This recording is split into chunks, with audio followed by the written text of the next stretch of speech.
Welcome to the Fantasy Sanctuary. It is Dynasty Monday, and I'm going to dive into 10 players who have seen their value change after this weekend of football. I'm going to spotlight 5 players who are skyrocketing in value and 5 players who are plummeting. Should you be buying? Should you be selling? And if so, what that cost should be. Stay tuned, stick around, and you will discover the current pulse of the value in this ever-changing market. First up, we have got probably the biggest name after this weekend, the guy that blew up out of nowhere and is probably got people clamoring for him in your dynasty leagues. Will Levis, fresh off that 4-touchdown performance, finishes the QB6 in week out in his NFL debut. Wow. But I'm here to call the brakes a little bit. Yes, it was good. Yes, his value's increasing, but it was a little bit lucky. It was a little bit boom bust. It was either check down or go deep. There was some blown coverage. It wasn't everything you think. And let's be honest, that 13.8% touchdown rate is completely unsustainable. I really like Will Levis. I think he's got potential to be a starting quarterback in the league. If you listen to our Week 8 preview show, I was talking with Matt and I said, go out and buy Will Levis now because you can probably pay your second and he's going to be worth the first in a couple of weeks. Well, guess what? He's now worth probably a mid to late first in this year's draft. Really impressive. I don't think he's the next superstar. I don't think he's going to blow up. But anytime there's a starting quarterback, he's probably going to start for the rest of this year. He's going to start next year and at least the year after. That is worth a first-round pick. So, yeah, potential there. Really phenomenal performance, but very interested to see what he's going to do this week on a short week as they try to turn it around. Their next riser, Brandon Aiyuk. Yes, not his best game of the season, but it's just consistent production. The wide receiver 17 overall, averaging over 15 points per game. We were worried about how much volume he would get. We were worried about all the mouths to feed in this offense. Well, he's averaging 28.7% target share. He's got a 33% targets per run rate, which is massive. For me, he is now a top 12 dynasty wide receiver. He's my wide receiver 11. I've moved him ahead of Cooper Kupp, Drake London, DK Metcalf, and T. Higgins. He is now in that franchise cornerstone market where you can build around him and feel comfortable. I would happily go and pay a first and a second to acquire him. And I think that there is still more to come in terms of his production as Brock Purdy continues to get settled in this offense and as they continue to improve as a team and grow. And Brandon Aiyuk, what can I say? He looks phenomenal right now. The next guy, Breece Hall. He is now my Dynasty RB1. He has overtaken Bijan Robinson. Look, Bijan Robinson is phenomenal. He is an incredible prospect, but he's not producing right now. Breece Hall, since the Jets took off the shackles, since Robert Saleh said, that's it, no more pitch count, he is unleashed. 3 consecutive top 6 finishes at the running back position. The craziest thing is the receiving usage. 36% targets per run rate. I said Brandon Aiyuk was mad at 33%. Breece Hall is getting targeted on more of his routes than Brandon Aiyuk. I would happily take 2 firsts to acquire him. I think there is an even higher ceiling when the Jets actually get a competent quarterback under center. It could take this offense to a whole new level. If you're not sure, go and watch his touchdown from Sunday. He made 3 Giants miss, if not 4, slipped through a hole that I didn't think exists. It is a phenomenal play, and he's doing it week in, week out. Since he entered the league, he has got more touchdowns of 50 yards plus than any other player in the league, and that's with him missing time to his ACL injury. He is a stud, he is a star, and he is someone that I am happily building around moving forward. The next riser, a little less sexy, but we've got to give the Titans some love at some point. Kmet, Titans 7 overall. Tom and I had a little back and forth about him in the offseason, but yeah, he's not exciting. Yeah, he's not sexy, but he's just getting it done. 18.3% target share. He's had 4 tight end 1 weeks. Look, at the tight end position, outside of the top 3, they are boom and bust. Kmet is going to be boom or bust, but he feels like someone that you can at least have a little bit of confidence in moving forward. I'd happily go and pay a second-round pick for him if you need someone at the tight end position. Yeah, I'd rather go out and spend all the money and get Andrews or Kelsey, but we can't all do that. So Kmet is a plug-and-play tight end for at least the next couple of years and someone that you can feel a little bit safe in moving forward. And then the final riser, Taylor Heinicke. Look, I don't think this is his job yet, I still think this is Desmond Ridder's job. I still think that there was some sort of worries about head injury, concussion as to why he got benched on Sunday.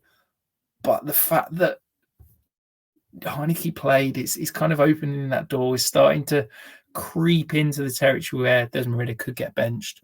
If you can go and get a Heinicke on waiver wires, if you can maybe pay a third-round pick for him, there's potential that he could be starting at the back end of this year. And look, we've seen with Heinicke when he's under centre, we know he's going to push the ball downfield. We know he's going to take some risks. He's got that gunslinger mentality. Well, with Kyle Pitts, Drake London, Bijan Robinson, he could seriously put up some impressive fantasy numbers as the season continues. If you're liking what you're seeing and you've not hit the thumbs up button, do it right now. It takes 1 second, really helps us out. And if you want more fantasy content, hit the subscribe button. We've got the preview show coming on Thursday, all of Tom's DFS content, and so much more. Rather than go searching for it, hit subscribe and it will come to you.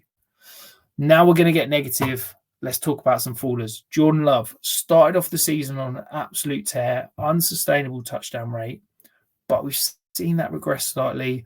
Now QB 13 overall, averaging a little over 17 points per game. The reason he's a faller for me, I thought he was a nailed-on starter for last year and this year. I'm now not convinced. I think that there could be a potential where the Packers move on from him at the end of the year. He's only got a $12.5 million dead cap hit in 2024. That's not massive. You know, Jameis Winston's got a similar number and he's a backup and they spent money on Derek Carr. The Packers could easily move on from him. They've got a 6th overall pick as it's projected right now. If you can get any first-round pick for Jordan Love, I'd probably do that right now. But the move I might make is pivot to a player, maybe someone like a Derek Carr that's got that kind of safe, solid, you know, incubated value because of the contract. Maybe you can go and take a risk and get, you know, Daniel Jones, who's undervalued right now, or maybe even someone like a Jared Goff, who's just going to give you a little bit more reliable production without that ceiling, but you don't get the risk of the value completely plummeting if he loses his starting job. The next faller, look, it hurts, it's painful. Kirk Cousins. If you want to know how to replace Kirk Cousins, I've just recorded an entire video dedicated to that. Go and check it out. It's in the feed. But look, his value has plummeted. He was worth a first plus 24 hours ago. He's now worth probably a late second-round pick. That's about all I'd pay to acquire him on a rebuild. It's a shame because he was playing some phenomenal football. What he was doing in this offense, the command he had of it was absolutely phenomenal, but his value has plummeted. I think he probably gets a starting gig again, but there's going to be some concern. He's not going to be fully healthy for the start of off-season programs. It's going to be interesting if a team is willing to fully commit behind him moving forward, because he is a free agent. When he's got this Achilles injury to return, he will need to recover quickly. He will need to be fully up to speed by probably April, May, June time for a team to commit to him. I'd love to see him somewhere like the Falcons. I think with those weapons in that offense, maybe we go and see him in one of the Shanahan-McVay offenses. I think there's still some talent there. I still think there's some longevity for Dynasty, but I'm seriously concerned because if he doesn't rebound quickly enough from this Achilles injury, it could be that Kirk Cousins' starting days are sadly over. Tony Pollard is another faller. Look, this one hurts because I love Tony Pollard. I thought that there was phenomenal value where he was going in drafts. I thought he was a steal in the offseason, but he's just not getting it done. I'll be 15 overall. He's got that 62% opportunity share, but he's only put together 4 top 24 weeks. He's just not getting it done. One of the biggest reasons, he's just not finding the end zone. 35 touches within the red zone and only 2 touchdowns. But I still believe in this offense. I still believe in Tony Pollard. I think if you can go out and buy him for a mid-first round pick, maybe you can get him for even less than that, maybe a contenders first.